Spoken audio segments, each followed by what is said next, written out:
Welcome to another PC Sportscards PSA submission reveal. This is Josh with PC Sportscards. If you've never checked out our videos before, we do reveals on PSA orders, BGS orders, stuff going to and from them, whether it's an incoming order or an outgoing order. We do these and we talk about the financial aspects of submitting cards for grading and how you can make money in the hobby. Whether you're looking to make money to grow your collection or to just put money in your wallet, we look to help you do that, and we do it because that's how we grew our business from the start. Today we have a bulk 2022.81. This is a pre-modern vintage type order.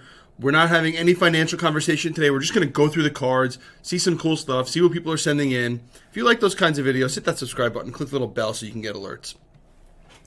Like I said, we're not doing any financial stuff with this because, honestly, a lot of people aren't buying this stuff to make money. A lot of people are buying this stuff in general to put away and collect. And the conditions are very hard to. It's very hard to find high-end condition cards, but I've had a lot of customers and a lot of people that watch the videos ask us to show vintage orders, so we're showing some. We got a 9 on the 76 Yankees team. So this order, and one thing we've talked about a lot recently in videos is how fast PSA is getting cards back in our hands. It's taking 4 to 6 weeks, maybe 8 weeks at the most.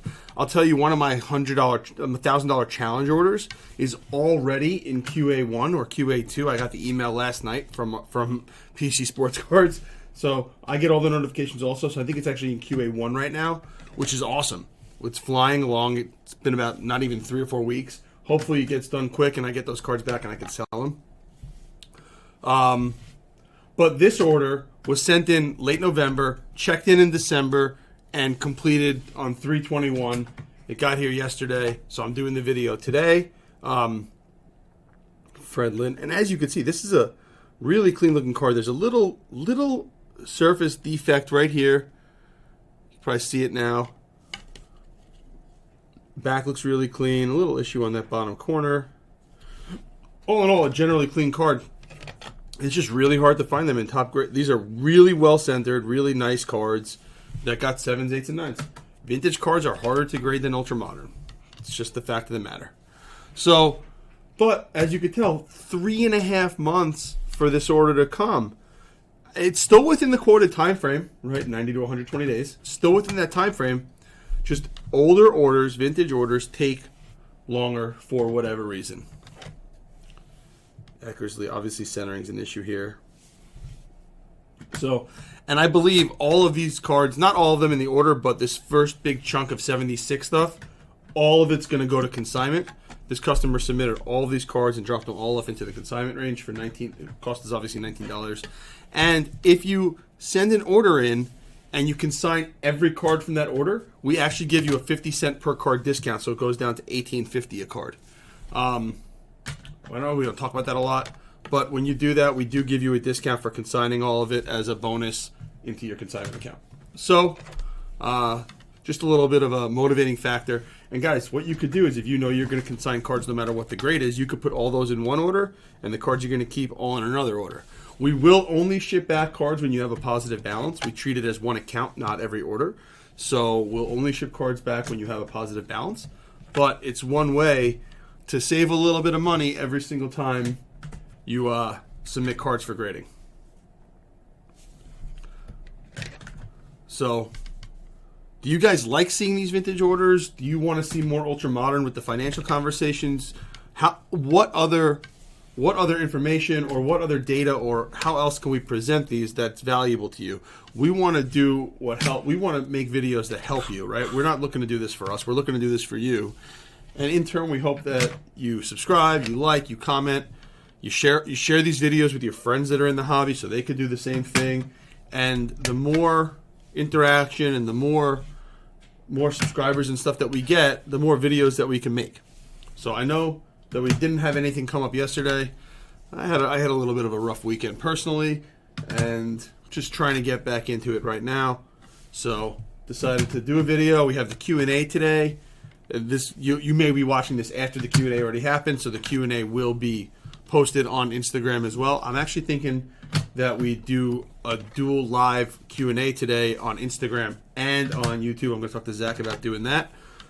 Questions won't be simultaneous, so they'll be in each place, but we're going to try to do it that way. change it up a little bit. Nice Carlton Fisk PSA 9. So, hope everybody had a good weekend. We will talk about how horrible Zach and I did picking teams for the Final Four. And if you guys are not into vintage cards, I'm sure you clicked away by now, but if you guys are into vintage cards and into 60s, 70s, here's another one. This card looks really clean, except there's like a little surface defect right here. Let me see if I can get it on the camera. It's tough to get on the camera. Yeah, I can't get it on the camera.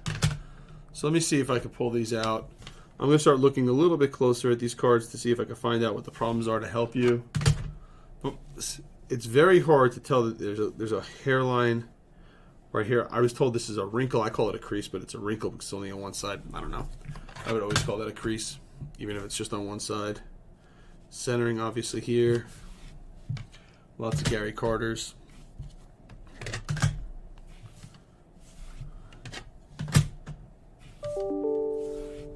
Rudy.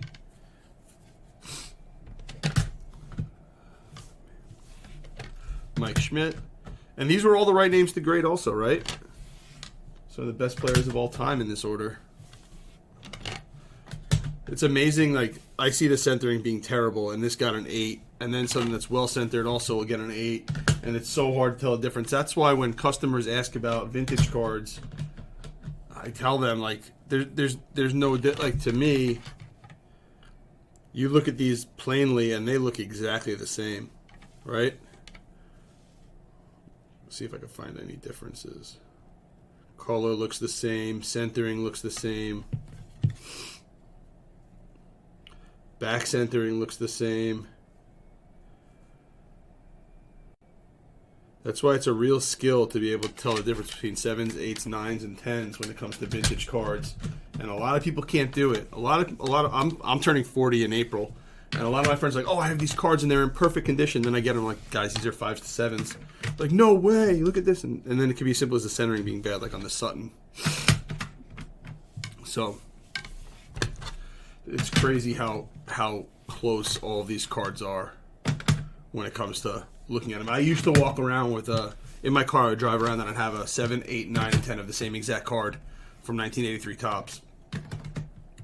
And I'd cover up the top and ask people to tell me the difference, and nobody ever got it right. 76 rookie outfielders. Tom Seaver. More Seaver. 2 more 8s. Like, this one looks way better than this one to me. Eye appeal so much better. But there's a little stainy kind of thing down here. It's amazing how small differences could be. We also, the end of this order is actually stuff that we had from a collection that we bought. And if you guys like vintage cards, stick around for the end of it, because there's going to be some really cool ones. We have a run of 1933 Goudeys coming up at the end of this video. So, hope you guys stick around to check that out. You vintage guys must be loving this order. We got a lot of 76, obviously. But I'll tell you, it's soon going to change over to have a mix of other cards from other sets. And I think you guys are all going to like them. If you like this kind of video, or just going through it and just sort of shooting the SHIT, then cool. Let us know. If you don't, let us know that. Also got a 61 mantle. We got another 61 mantle. We got another 61 mantle. Very cool.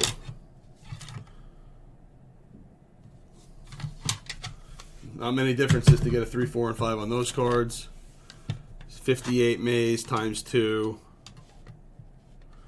You can see going through the wrinkle going right here and here.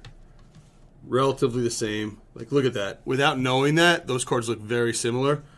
So, I think they'll sell pretty well. Got 58 Hank in a 3. 58 Clemente. Got a Maris rookie. Obviously well off center, but no condition. Like, if this card's centered, it's a very high grade. Got a nice Hank.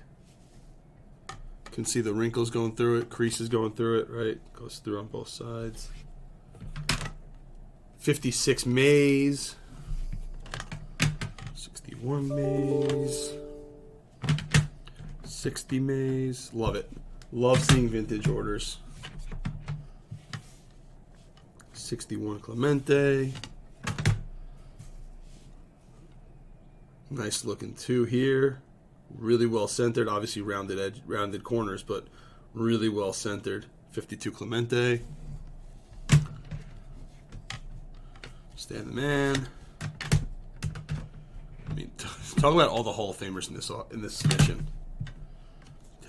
Teddy Ball Game. Yaz. 2 different PSA 5 Koufax.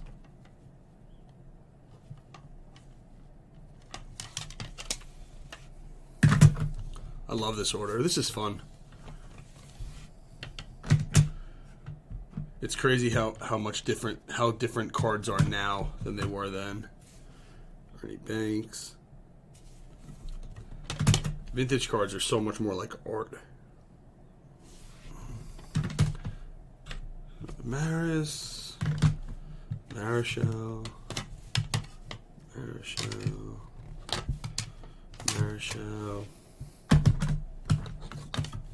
God, I hope all of these go to consignment. I hope every single card here goes to consignment. I love this stuff. Home run leaders, Maris, Lemon, Mantle. Another one. If you like baseball, it's so funny because so many people ask me what I do for a living. Like, oh, I buy and sell baseball cards and help with services in the hobby. And I was like, oh man, I have basketball and football cards. I wish you did those also. I'm like, oh my gosh. I don't know the best way to say it, like sports cards, but then people think I'm talking about cars.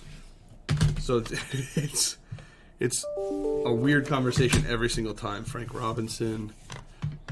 Then we got 1954 Kane. All right, getting towards the nitty gritty here, gentlemen and ladies. Oops, upside down.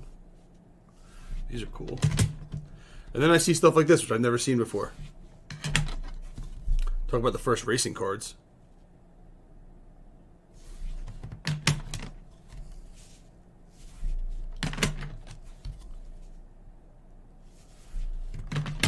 We got 63 Mantle. And back to Hall of Famers. You could just see, like, edges all worn, corners are worn. Staining and stuff on the back. That's the condition you find most of these cards in. People always overvalue centering because it's how the card displays. It's great. I love buying like PSA 1s and 2s of stuff like this that just is well centered because it displays nicely. Find a wrinkle on the back of a card. I'd love that. Obviously, rough centering there. And now we got our Goudeys.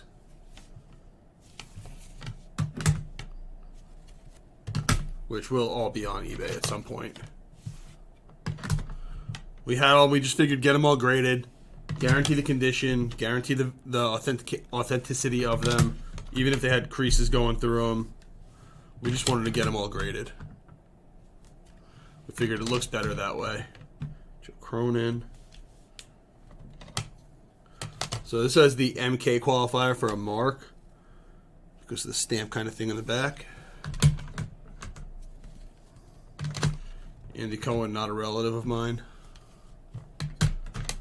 Kramer. Malone. Again, MK right there. George Connolly. And then we got 41 play ball. No Ted Williams. I thought there was a 4 in here somewhere. All the Goudeys are 1s, 1.5s. Got a play ball Hank Greenberg one. That's a cool card. Love that. I feel like that card's beat up. And then a 2.